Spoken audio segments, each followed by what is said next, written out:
I'm Dr. Claudio Lovato, and we are at the ADA meeting in San Francisco.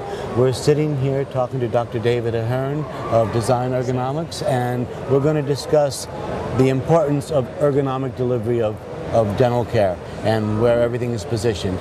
David, what can you tell us about the differences between your concepts and most of the other concepts out there today? The essence of what we've done is to focus on the manufacturing aspects of delivering dental care.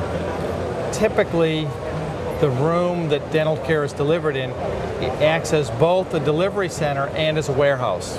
When we began to focus on this, we studied the Toyota production system, and it led us to a more consolidated system of delivery which focused on the patient head. Now, this can accommodate handpiece placements, multiple handpiece placements. That's not the essence. The essence is making sure that all the supplies are centrally located directly in patient range without having them be in patient view. So the first thing that we did was to go ahead and make sure that we had an accommodation for full supplies. All your consumables are here, but can also be hot swapped during treatment, so that this is approximately a week's supply of your consumable supplies. Your sharps and med waste are then accommodated here. By doing that, and then by shaping this top so that you could go ahead and bring this closer to the patient, we're then able to bring the assistant within full reach of 3 tiers of product, and that's the basis of the patent. We integrated computer technology over a decade ago, knowing that that was going to be a central part of what we did as dentists, was to enter into a digital record. And we needed to make that possible to come out of the way after use. All of your supplies are then consolidated in tubs, which can again be hot swapped during treatment. But 90% of our daily consumable supplies are in this tub. They can be staged here. Guns can be hot swapped for direct impression. The important essence of this is that this can work in 4-hand use. It can also work in 2-hand function when you rotate this when the doctor leaves the room and the assistant may be finishing a procedure. All of these holders being milled directly into the solid surface allow us to have the ability to configure this however we see fit. And for left-right convertibility, you simply slide this to the other side, and this entire delivery channel then rotates for left-hand use. So that can be done in under a minute. In addition, we felt that with the increasing technology for the integration of electrics, we were concerned with the ability to service these rapidly. So we developed a delivery system that can be hot swapped in 20 minutes. So if for any reason there's a service issue here, this entire unit can be swapped in 20 minutes. Okay. And no one else in the industry can do that. And tell me what features you're able to bring to that unit. This has full integration of digital handpieces. It has all suction utilities supported directly in the unit. It allows accommodation for ultrasonic scalers, camera integration. This shows light curing units fully integrated into this. It's got USB connection ports on the backside, 120 power on the backside for any other supplies. So we've got full digital integration. We've got full integration of electronic handpieces. We've got ultrasonic integration, all in one head that's under 8 inches wide. And because of the narrowness of this, it allows us to bring this forward. A traditional unit being over 1 foot wide winds up behind the patient. This has been referred to as over-the-head delivery because the doctor is able to go ahead and bring this directly over the head, or this can be staged here for the assistant to pass the handpiece to the doctor.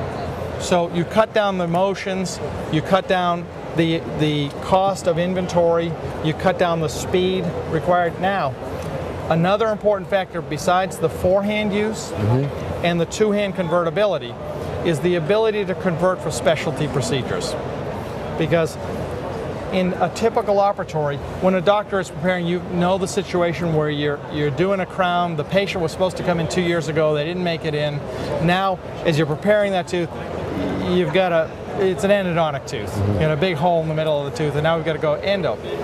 Most offices, the problem is that to go ahead and convert that room to endodontic procedures, if they're in a multi-operatory setup, it may take 4 or 5 minutes to convert or more.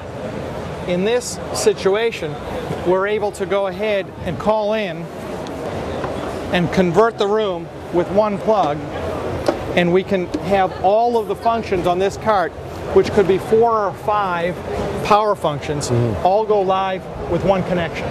Okay. Suddenly, by making that connection, we're able to go ahead and convert this to an endo procedure in our office in under 40 seconds.